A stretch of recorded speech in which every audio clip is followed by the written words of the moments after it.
Ça y est, c'est parti. Bonjour à tous et bienvenue sur ce live de Cuisine à Z et de Croque Kilo. Je suis avec Fanny. Salut Fanny.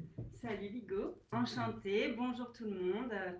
Bienvenue sur ce live, sur ce premier live en duo pour nous, C'est pour ça. Cuisine à Z et Croque Kilo. Alors rassurez-vous, on a mis nos petits gestes barrières, nos petits masques On est équipés, pour être on, au mieux on ne pour se ce touche live. pas. Voilà. Mais tout devrait bien se passer et on va faire deux petites recettes autour des courges aujourd'hui. On C'est est ça, en pleine saison. en pleine automne, donc c'est le moment. Et puis tu seras là aussi pour nous donner quelques petits conseils Exactement, dès que je franchis la ligne rouge. des calories. Des calories, soit pour me Alors moi je recentrer. me présente pour tous ceux qui ne me connaissent pas, je suis diététicienne nutritionniste pour le programme de rééquilibrage alimentaire Croque Kilo. Et effectivement, mon rôle aujourd'hui, si j'ai bien compris, c'est de donner la version diététique et les petites astuces pour ceux qui sont en rééquilibrage alimentaire ou en perte de poids. Et puis tu vas bosser, hein. Je te le dis aussi. Bon, Tu vas aussi je vais remonter les manches. Tu vas participer. Alors du coup, les deux recettes qu'on vous propose, ça va être d'utiliser d'abord de la courge spaghetti qui est là pour faire une courge spaghetti façon carbonara. Tout à fait. Voilà, tout le monde connaît la recette classique qui est là. Avec des pâtes, mais là aujourd'hui pour alléger tout ça et rester sur un univers bien mangé, on va le faire avec cette courge spaghetti. Voilà. Et puis après une petite recette sucrée aussi qui va être une panna cotta potiron vanille. Donc voilà, un peu plus surprenant, mais je te garantis que ça marche. On va se régaler. On va se régaler. Vous allez vous régaler en testant les recettes. Donc on a décidé de cuisiner des légumes de saison et de rester dans l'automne avec les courges pour vous faire manger des légumes sous différentes façons sans avoir l'impression de manger des légumes, en quelque sorte. Exactement. Alors c'est parti. On y va. Alors du coup, première étape, on va faire deux petites choses pour le dessert. Allez. Qu'on va laisser à l'arrière et puis on s'occupera du plat salé. Ça marche. On reviendra dessus. Donc super. là, Fanny, j'ai mis de l'eau avec un tout petit peu de sucre et un bâton de vanille dans lequel tu vas pouvoir mettre le potiron que j'ai déjà du coup épluché et taillé en dés. Un petit dé. Donc le potiron, comme on en discutait, beaucoup plus facile à éplucher que le potimarron qui parfois peut être compliqué à éplucher. Là avec un bon couteau aiguisé vous pouvez faire des dés. Et puis là du coup pour le sucré, donc je récapitule, un peu de sucre dans l'eau, une cuillère à soupe et un petit bâton de vanille ouvert pour infuser. Voilà, j'ai gratté. Allez, c'est parti. On a combien? Alors ici, hop. On va laisser cuire tranquillement le potiron qui nous servira donc de base pour la panna cotta. C'est vrai que le potiron, ça reste un légume assez doux, avec un petit côté sucré, donc qui s'associe très bien dans les gâteaux et dans les desserts. Alors, je ne connais pas cette recette, mais c'est vrai que ça a l'air excellent. Là, tu seras là pour tester. Et alors, en parallèle, là, ça va durer une dizaine de minutes, cette cuisson. C'est exactement le temps aussi qu'il nous faut pour faire tremper la gélatine, des feuilles de gélatine dans de l'eau froide, surtout. Hop, comme ça, elles vont ramollir et développer tout leur pouvoir gélifiant. Donc ça, on le laisse pareil à l'arrière. Et le temps de cuisson, on aura comme ça la gélatine qui sera prête tout à l'heure. D'accord, donc là, on a mis 2 feuilles. C'est ça. Ok, super. On passe au salé du coup, si ça Allez, va. on prépare les carbonara. Alors du coup, la courge spaghetti, on en parlait tout à l'heure. Donc c'est assez facile à utiliser. C'est très tendance aussi. On peut faire d'autres choses que de la soupe. Voilà. Tout à fait. C'est vrai que les courges, maintenant, c'est très moderne. On en trouve sur tous les étals, au supermarché, chez les primeurs. Et la façon classique, c'est effectivement les potages, les soupes, les gratins. Mais maintenant, on a énormément de variantes. Vu qu'on a énormément de variétés de courges qui arrivent en automne, on peut s'amuser complètement à varier les recettes. Et là, on vous propose quelque chose d'original. Alors du coup, cette courge, j'en ai coupé une en deux que j'ai mis dans le four, Fanny, 180 degrés pendant environ 35-40 minutes pour qu'elle puisse cuire tranquillement. Et puis après ces 40 minutes, ce qui va nous rester à faire, c'est de gratter l'intérieur pour obtenir ces petits filaments, ces petits spaghettis. C'est pour ça qu'elle s'appelle la courge spaghetti. Du coup, c'est vrai que je ne sais pas si tu l'as déjà dégusté en soupe ou en gratin, ou si tu la manges. Oui. Donc voilà, elle s'utilise aussi dans des recettes en soupe ou en gratin. Mais c'est vrai que sa particularité, c'est de faire des filaments. Quand on la gratte comme ça, donc simplement à l'aide d'une fourchette, on vient gratter l'intérieur de la courge et vous voyez, ça va faire des petits, ce qu'on appelle spaghettis, d'où son nom, qui vont donner un peu l'illusion de pâte, de C'est ça, spaghetti. exactement. Donc je fais ça. Oui, voilà, là tu vas pouvoir gratter. Allez. Et c'est vrai que Là, même, je fais mon petit commis de cuisine, j'adore. Voilà. Et moi aussi, j'aime bien te voir bosser un petit peu comme ça. Là. Mais c'est vrai que même, tu sais, pour les enfants qui seraient un peu réticents à manger Exactement. potiron ou autre, la courge de spaghetti, ça passe vraiment très très bien.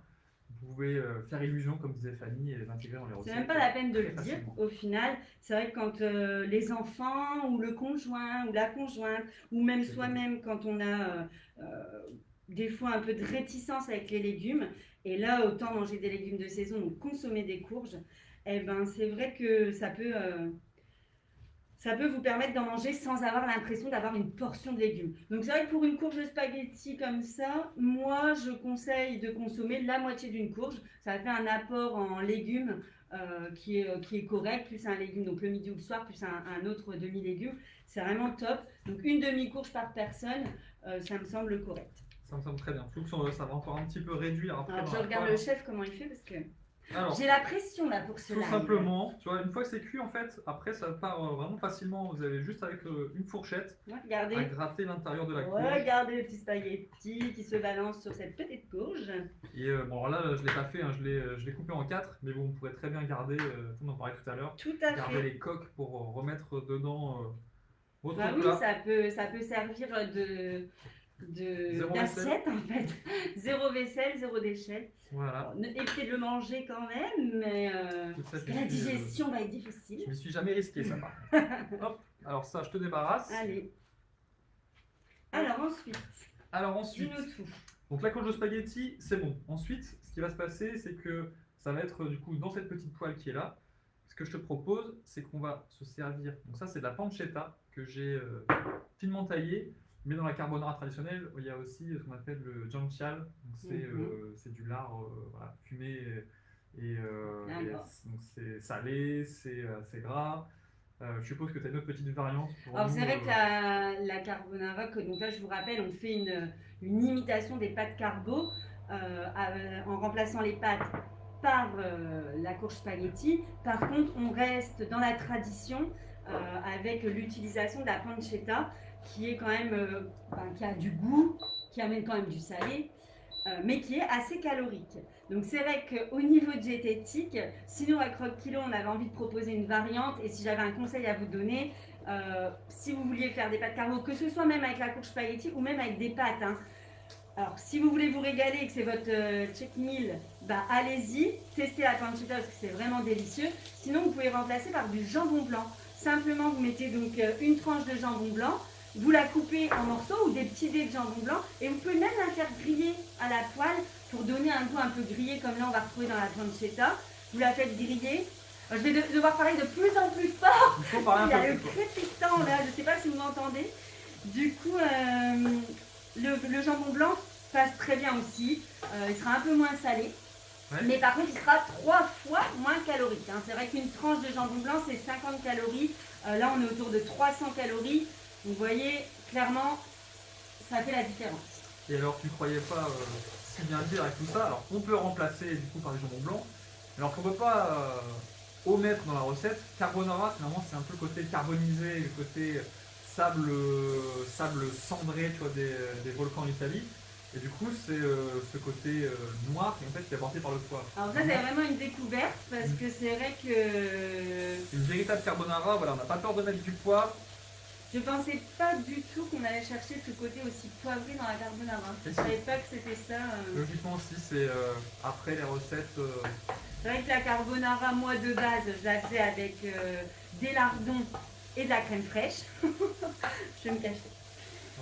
Voilà, mais maintenant que je connais l'Igo, c'est fini tout ça. Je la ferai avec de la pancetta et du jus de cuisson. Pancetta, là on va bien le laisser griller, dorer, voilà. Ouais, il va bientôt qu'il nous voit, on sera dans la fumée, dans le hammam. Ça sent très bon. Normalement, en fait, si tu veux, pour lier ça après, une fois que tu le fais avec des pâtes, vraiment on rajoute un petit peu d'eau de cuisson des pâtes. Oui, c'est ça. Qui va être un petit peu lié, amidonné. Là, comme on n'en a pas, soit vous récupérez un petit bouillon de légumes, un petit bouillon de volaille, On va essayer, j'ai un tout petit peu de bouillon. Je vais en mettre un tout petit peu pour pouvoir lier ça. Donc ça, c'est vraiment l'astuce qui du coup va être aussi une astuce diététique. Vous pouvez le noter quand vous préparez des pâtes, donc type des pâtes carbo, voire même d'autres recettes de pâtes où vous venez y mettre une protéine telle qu'un jambon ou une viande. Au lieu de venir mettre de la crème, parce que du coup ça va faire cet effet liant, utilisez l'eau de cuisson des pâtes. Pensez toujours à garder l'eau de cuisson parce que comme l'a dit Ligo, avec l'amidon des pâtes qui va partir dans l'eau de cuisson, ça va venir un peu lier votre sauce en quelque sorte et donner aussi du goût.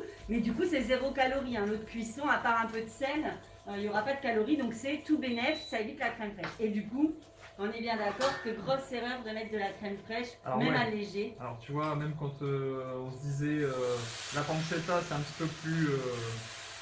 peu plus riche, un petit peu plus gras, on met pas de crème en fait traditionnellement, donc on a déjà gagné ce côté-là où tu enlevais du gras, du coup tu peux mettre un petit peu de pancetta si on met pas de crème. Mais normalement voilà, c'est vraiment sans crème.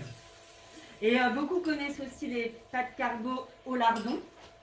Oui. Donc c'est pareil, c'est une variante on va dire, mais c'est pas la vraie façon de faire. C'est la variante étudiant. Ah d'accord. Tu vois.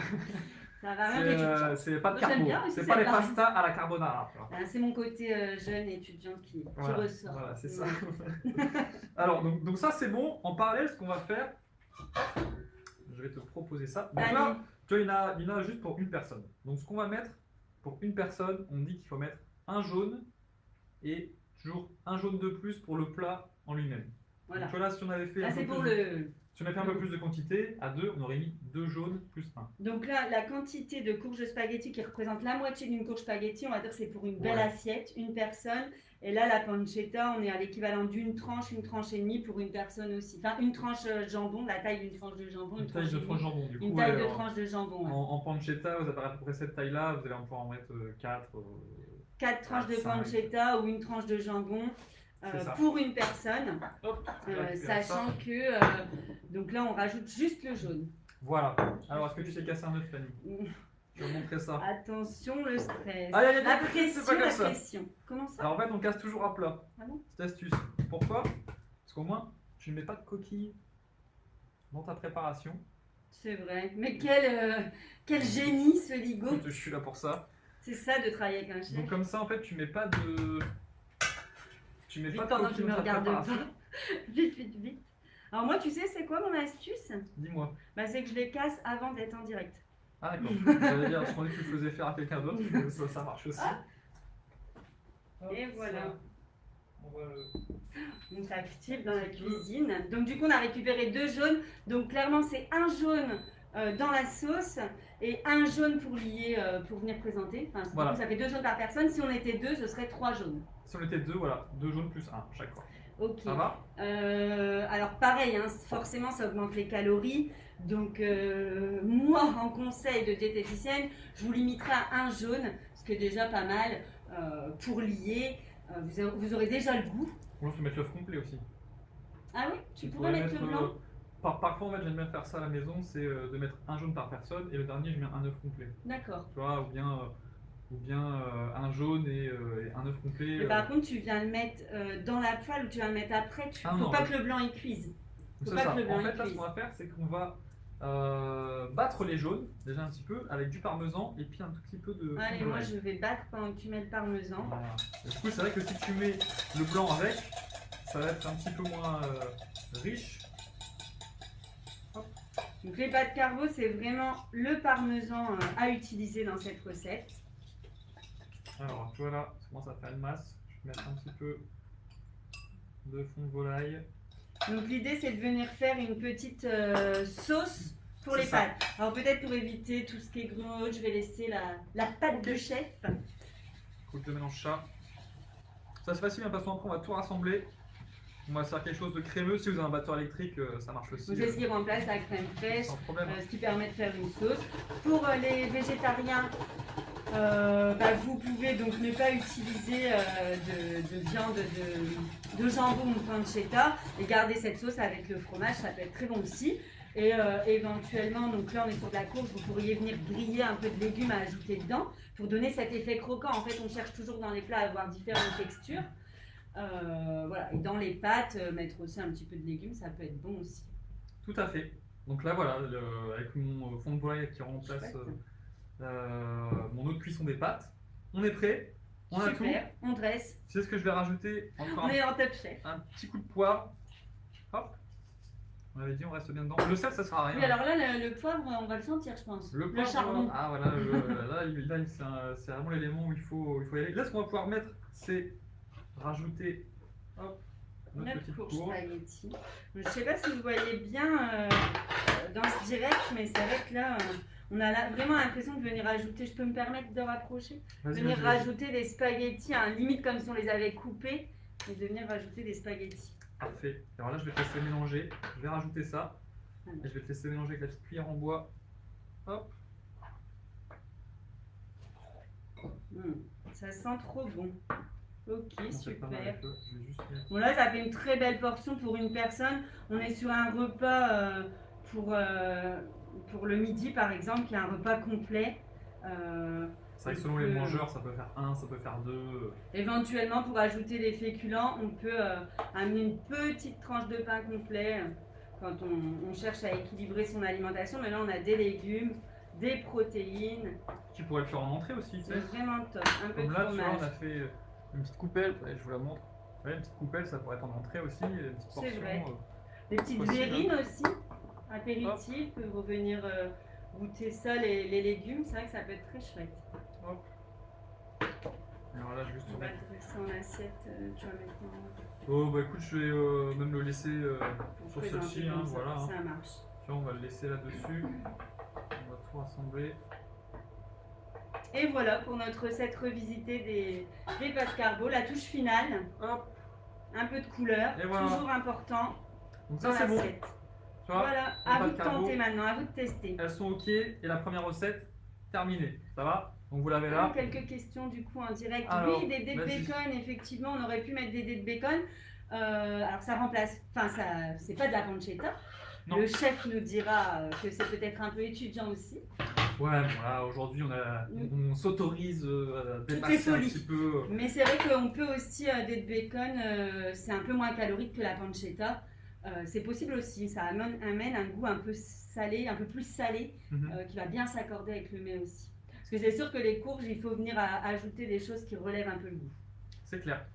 Allons-y pour le dessert. C'est bon alors moi c'est tout bon. Si vous voulez me poser des questions, alors nous poser des questions et que je passe l'info au chef pour répondre, n'hésitez pas à réagir en direct avec nous, qu'on puisse vous répondre sur, vous donner des infos, que ce soit diététique ou des astuces de chef, des présentations, sans problème. Alors ce que je vais faire, c'est que je vais égoutter mon potiron du coup, et puis on va passer à la suite. Ça marche. Donc pour rappel, on a fait cuire des dés de potiron. Donc potiron épluché, 400 g de potiron coupé en dés de cette taille-là pour qu'ils puissent cuire en une quinzaine de minutes. On les fait cuire pour qu'ils soient bien tendres dans le but de préparer un dessert. Puisqu'aujourd'hui on utilise très facilement le potiron, les courges, les courgettes dans les desserts. Ça donne un aspect, une texture. Comme ça sent bon déjà. Bah alors là avec le masque, ça coupe les odeurs. Comme ça. Ah oui, c'est excellent. Donc dans l'eau, on a ajouté une cuillère à soupe à café de sucre. Une cuillère à soupe de sucre. Une cuillère à soupe de sucre et une gousse de vanille. Et un petit doigt. Ah oui, effectivement, à l'odeur, il y a la vanille qui ressort, qui va venir du coup mettre cette touche de vanille dans le dessert. Donc c'est délicieux. Et on vous prépare donc une panna cotta. Donc potiron vanille, c'est ça. Pour finir ce repas sur la courge. Donc là, ce que j'ai fait, c'est que forcément, j'ai enlevé mon bâton de vanille, on est d'accord? Pas de bêtises quand on va mixer tout ça. Ça, je vais pouvoir le débarrasser. Hop. Je vais récupérer ceci. De la crème. Hop.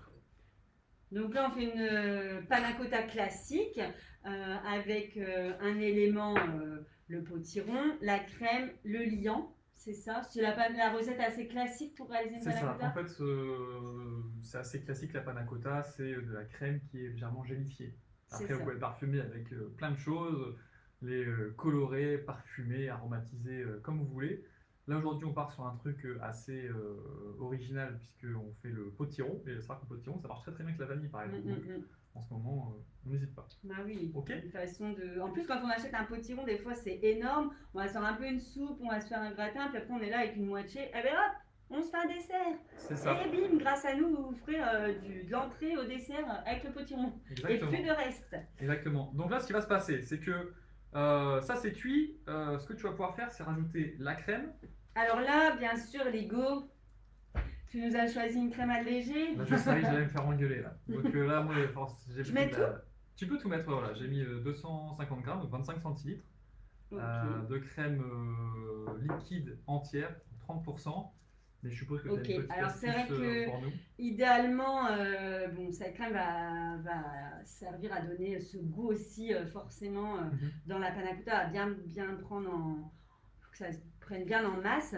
Mais on pourrait utiliser une crème un peu plus faible en calories, une crème à 18%, qui pourrait sans problème, je pense, faire le jeu. Chez Croque Kilo, on a des recettes où justement on vient alléger les calories en essayant d'aller jouer sur la crème qu'on va utiliser, sur le sucre qu'on va ajouter. Donc là, moi personnellement, je serais partie sur une crème un petit peu plus légère, une crème à 18%. Exit les crèmes 0%, les allégées, qui vont se décomposer à la cuisson et là qui vont du coup donner un très mauvais rendu.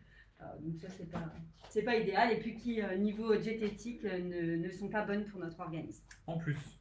Alors, on continue. Ce qui va se passer, Fanny, on va rajouter un tout petit peu de sucre. On a déjà mis une cuillère tout à l'heure, là on va rajouter une cuillère. Voilà, donc là c'est un dessert quand il fait froid, c'est un dessert qui va nous apporter chaleur et calories, c'est ça qui est bien. Alors, tu vois, ouais, tout à l'heure le sucre, il était vraiment dans l'eau de cuisson. Là c'est vraiment plus pour parfumer la panna cotta parce que juste de la crème, faut quand même. Forcément, donc je suis d'accord avec toi. Après, c'est vrai que du coup, dans les recettes qu'on va créer pour Croque Kilo, on va jouer sur les épices. On amènerait plus de vanille, on amènerait un peu de cannelle pour relever le goût, bien sûr, pour pas que ce soit fade, mais pour éviter de ramener de la matière sucrée. Alors justement, si on veut rajouter un petit peu de vanille, est-ce que tu sais comment ouvrir la gousse et la gratter?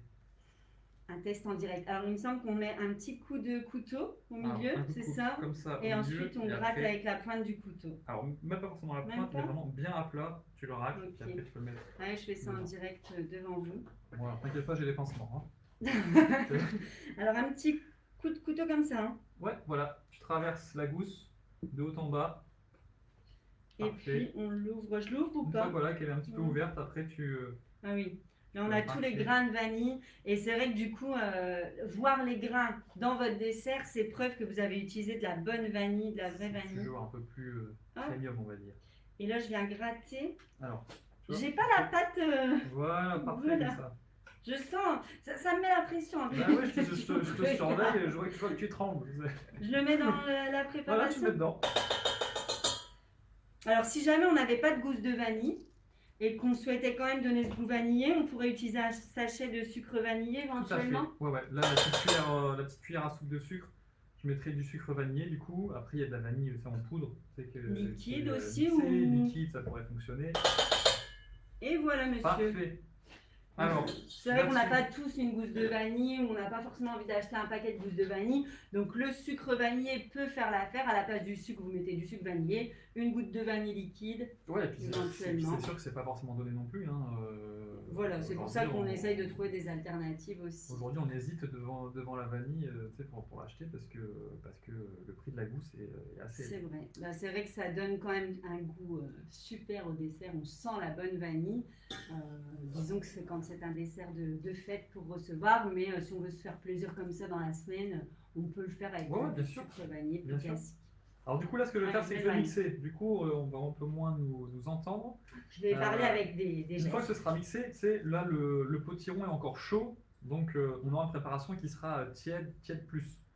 Du coup c'est largement suffisant pour toi à pouvoir intégrer les feuilles de gélatine, tu vas pouvoir les essorer. Je prends les feuilles. Alors tu vas pouvoir les récupérer, tu les essores et puis une fois que j'ai mixé tu les mets dedans, on n'aura plus qu'à mélanger. Pour réaliser tout ça. Allez, c'est parti. Alors attention à ton chemisier noir. Vas-y, je n'ai pas peur.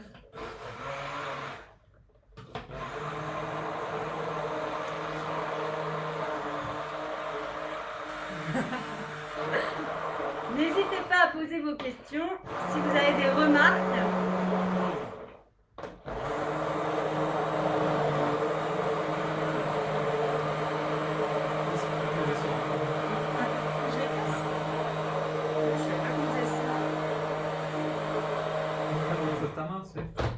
sors un peu le creux de ta main, comme ça tu enlèves l'eau.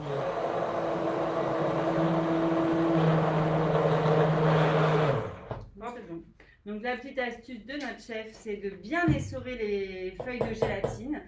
C'est vrai que moi je les faisais plutôt, je les égoutais, je savais pas qu'il fallait vraiment les tordre. Non, puis alors surtout, ouais, c'est moins d'eau. Tu peux le mettre dedans, vas-y. Allez, c'est parti. Et surtout, ouais, le On va gros montrer truc. peut-être, regardez la belle préparation que ça vous fait avec le potiron, le sucre.